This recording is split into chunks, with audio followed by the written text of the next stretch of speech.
سورہ جن جس میں جناتوں کے ایک گروہ کا ذکر ہے جو نبی پاک صلی اللہ علیہ وسلم کے حضور میں حاضر ہوئے، اور پھر جب نبی پاک صلی اللہ علیہ وسلم نے ان کو اسلام کی دعوت دی تو جنات بھی اسلام لے آئے۔ گویا یہ نبی ایسے ہیں ہمارے آقا کہ ان کی تابعداری میں اور ان کے امتیوں میں انسان بھی ہے، جنات بھی ہیں الحمدللہ۔ اور پھر انہوں نے جناتوں نے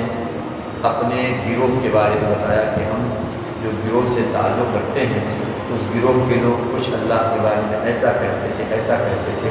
ہمیں تو پتہ ہی نہیں تھا کہ اللہ کی جو شان ہے وہ یہ ہے۔ اور پھر میرے آقا کے دستے حق پرست پر انہوں نے اسلام قبول کیا، اور اسلام کی جو اجزائے اسلام اجزائے ایمان ہیں اس پر وہ ایمان لے آئے۔ آگے چل کے اسی صورت میں رب تبارک و تعالیٰ نے نبی پاک صلی اللہ علیہ وسلم کے علم غیب کے حوالے سے بھی ارشاد فرمایا، اور بلکہ نبی پاک نہیں، ہر وہ نبی جس کو اللہ نے چن لیا ہے اس کے غیب کے حوالے سے اسی سورہ جن میں ارشاد فرمایا، عالم الغیب فلا یظہر علی غیبہ احدا الا من ارتضی من رسول، کہ اللہ رب العزت عالم الغیب ہے، کسی کو وہ غیب پر مطلع نہیں فرماتا، ہاں جب چاہتا ہے تبارک تعالیٰ تو اپنے غیب کی خبروں پر جن رسولوں کو چاہتا ہے یا جن نیک بندوں کو چاہتا ہے غیب کی خبروں پر مطلع کر دیتا ہے۔ اب اتنی کلیئر، اتنی کلین، اتنی صاف دلیل ہے یہ علم غیب مصطفیٰ پر کہ اب مزید اس کے بعد کسی دلیل کی ضرورت ہی محسوس نہیں ہوتی ہے، کہ اللہ خود ہی فرما رہا ہے کہ میں کسی کو غیب نہیں بتاتا ہوں، ہاں جب کسی کو چن لیتا ہوں، اختیار کر لیتا ہوں، جب کسی کو چاہتا ہوں تو غیب بتا کے دیتا ہوں۔ تو غیب کا علم رسولوں کو اللہ کے چن لینے کی بنیاد پر بتا کے دیا جاتا ہے۔ پھر سورہ مزمل کی شان یہ ہے کہ جب نبی پاک صلی اللہ علیہ وسلم کو ابتداءً وحی آنے والی ہوئی تو ابتدا میں تو سورہ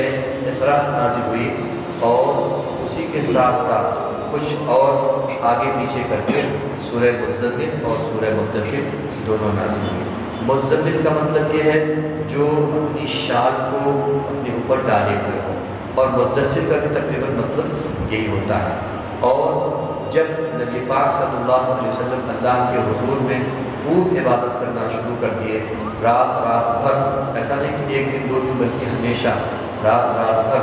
آپ نے عبادت کرنا شروع کیا، تو رب تبارک و تعالیٰ نے اپنے محبوب سے فرمایا قُمِ اللَّيْلَ إِلَّا قَلِيلًا، محبوب ذرا سو بھی لیا کرو، ذرا آرام بھی کر لیا کرو، اور فرمایا نِصْفَهُ أَوِ انقُصْ مِنْهُ قَلِيلًا، آدھی رات سو جایا کریں یا اس سے کم سو جایا کریں، آپ اپنے آپ کو مکمل عبادت میں ڈال دے رہے ہیں، ذرا آرام کر لیا کریں۔ اللہ اکبر۔ اور ہم آپ کے اوپر ایک بہت بڑی ذمہ داری ڈالنے والے ہیں، اور وہ ذمہ داری کیا ہے؟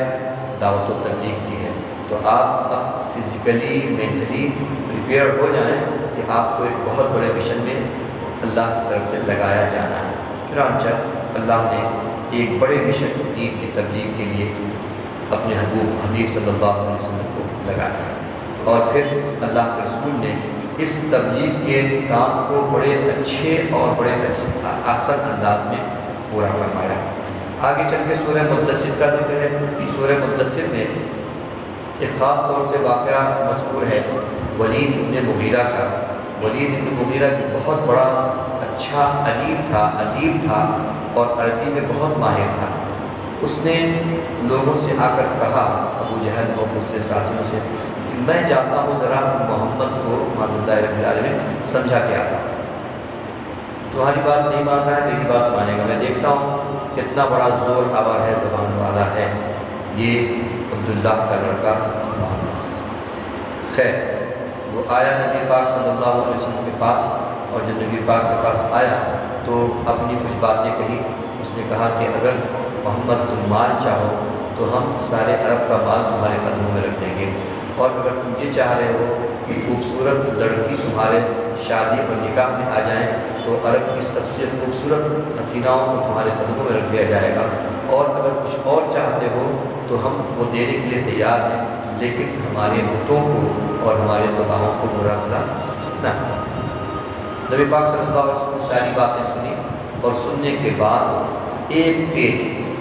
قرآن مقدس کا پڑھا، ایک صفحہ قرآن مقدس کا پڑھا، اور وہ بالکل چپ چاپ خاموش ہو کر سنتا رہا۔ جب نبی پاک صلی اللہ علیہ وسلم پڑھ چکے تب ارشاد فرمایا، دیکھو یہ وہ کلام ہے جو میرے اوپر نازل ہوتا ہے۔ جب اس نے اس کلام کو سنا، اس کی خوبیوں کو سنا، تو وہ بھی دلدادہ ہو گیا اور وہاں سے اٹھا اور اپنے دوستوں کے پاس آیا، ابو جہل اور دوسروں کے پاس آیا، تو اس نے ویسے ہی ابو جہل وغیرہ نے جیسے ہی دیکھا تو کہا کہ جس چہرے کے ساتھ ولید بن مغیرہ گیا تھا اس چہرے کے ساتھ آیا نہیں، گیا تھا تو یہ ایک بشاشت تھی اور کہہ رہا تھا کہ ہم آج فتح کر کے آئے، لیکن جب آ رہا ہے تو دیکھو اس کا چہرہ مرجھایا ہوا ہے۔ تو پھر جیسے ہی وہ آیا تو لوگوں نے پوچھا کیا کہتے ہو، تو اس نے ایک تاریخی جملہ تاریخی جملہ کہا تھا اس نے، اور کہا تھا کیا یہ جو قرآن جو کلام یہ محمد کہہ رہے ہیں نا، یہ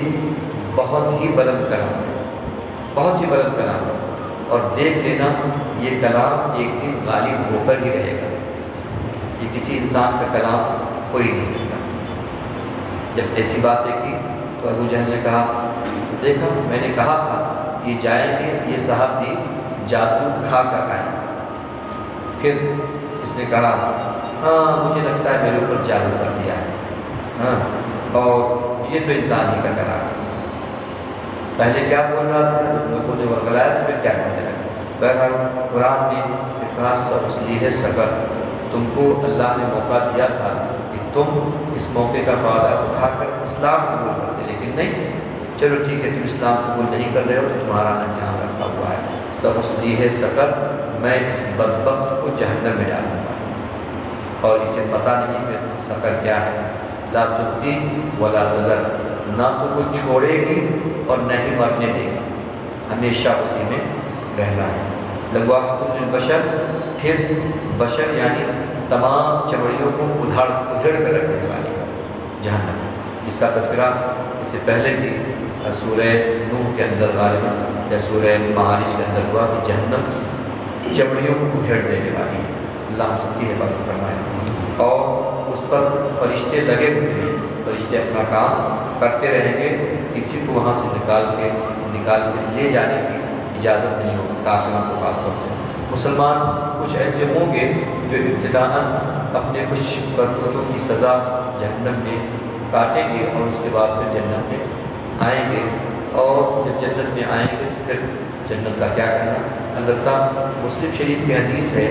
کہ ان کے چہرے پر ایک نشان رہے گا جس سے پتہ چلے گا کہ یہ جہنم سے واپس آیا ہے، تو جیسے لوگ ملیں گے تو سمجھ جائیں گے ہاں چہرے پہ نشان ہے، مطلب ادھر سے ہو کر آیا ہے۔ پھر اللہ کے محبوب صلی اللہ علیہ وسلم کے فضل و کرم سے یہ نشان بھی ختم ہو جائے گا، اور بالکل یہ جنتی کی طرح جیسے چمکتے دمکتے چہرے جنتیوں کے ہوں گے ان کے بھی ہو جائیں گے۔ بہرحال مسلمانوں کے لیے امان ہی امان ہے، اور غیروں کے لیے جنہوں نے ایمان اسلام قبول نہ کیا ان کے لیے حالات بڑے خراب ہیں۔ آگے چل کے رب تبارک تعالیٰ نے سورہ قیامہ کے اندر اپنی ایک بہت بڑی نشانی بیان فرمائی، جو آج چلتی دنیا میں سب سے بڑی نشانی مانی بھی جاتی ہے۔ یہ ہمارے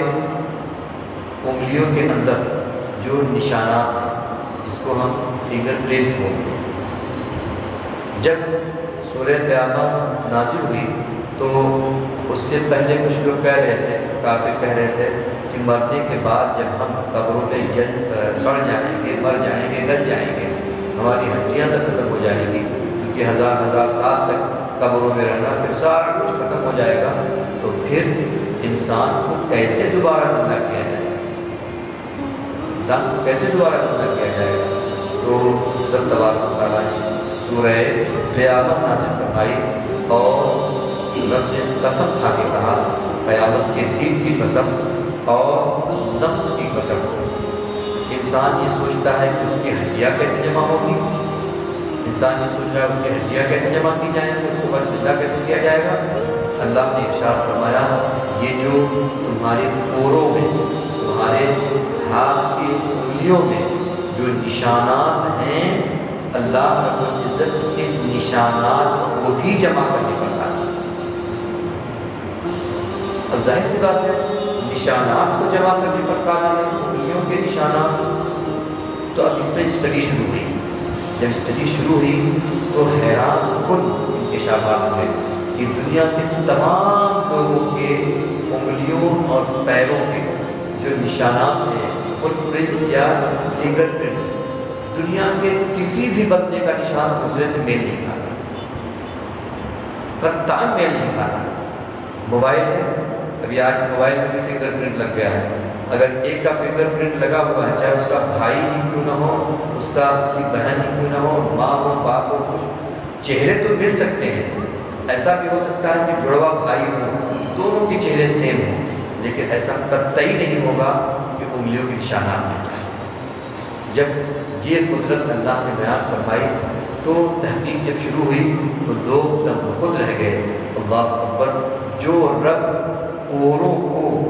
اور فنگر پرنٹس کو جمع کرنے پر قادر ہے، فرمایا گیا وہ یقینی طور پر ہڈیوں کے اوپر گوشت چڑھانے پر ضرور قادر ہوگا۔ تو پھر اللہ کے لیے قیامت کا لانا یا مردوں کو زندہ کر کے قیامت برپا کرنا کوئی بڑی بات نہیں۔ اللہ تو اس پر قادر ہے اور تھا کہ ایک اچھلتے ہوئے پانی سے انسان کو پیدا فرما دے جو کچھ نہیں تھا۔ ایک پانی سے جب انسان کو بنا سکتا ہے، اس کی صورت، اس کا ہیکل، اس کا اسٹرکچر بنا سکتا ہے، تو پھر وہ یقینی طور پر اسی اسٹرکچر، بنے ہوئے اسٹرکچر پر پھر سے ایک مرتبہ گوشت چڑھانے پر ضرور قادر ہوگا۔ اور اسی کے آخر میں رب تبارک و تعالیٰ نے اپنی قدرتوں کا تذکرہ کرتے ہوئے ارشاد فرمایا، الم یکن نطفۃ من منی یمنیٰ، کیا انسان جو ہے وہ پانی کا ایک قطرہ نہیں تھا اور پھر خون نہیں بنا تھا، بندھا ہوا خون نہیں تھا، پھر اس کے بعد پیدائش اس کی ہوئی اور پھر ان سے جوڑے بنائے گئے۔ کہا جو یہ سب چیز کرنے پر قادر ہے وہ یقیناً اس دنیا کو پھر سے لانے پر اور قیامت برپا کرنے پر ضرور قادر ہوگا۔ آخر میں سورہ دہر اور سورہ مرسلات کی تلاوت کی گئی۔ سورہ دہر میں بھی اللہ نے وہی جنت، اسی جہنم اور جنت کی نعمتوں کا، جہنم کی کلفتوں کا ذکر ایک مرتبہ پھر سے فرمایا، اور جنت کے تعلق سے ارشاد فرمایا کہ جنتیوں کو جنت میں چھوٹے چھوٹے بچے ہوں گے جو ان کی خدمت پر معمور ہوں گے۔ اور یہ آیت کریمہ، اس طرح کی آیت کریمہ کئی جگہ گزر کر آئی ہے کہ جنتیوں کے جو خدا ہوں گے ان کا عالم ایسا ہوگا۔ اور پھر آخر میں سورہ مرسلات میں بھی رب تبارک و تعالیٰ نے اپنی نشانیاں ذکر کرنے کے بعد سب سے آخری آیتوں میں ارشاد فرمایا کہ جو اللہ سے ڈرنے والے ہیں وہ سکون اور سائے میں ہوں گے،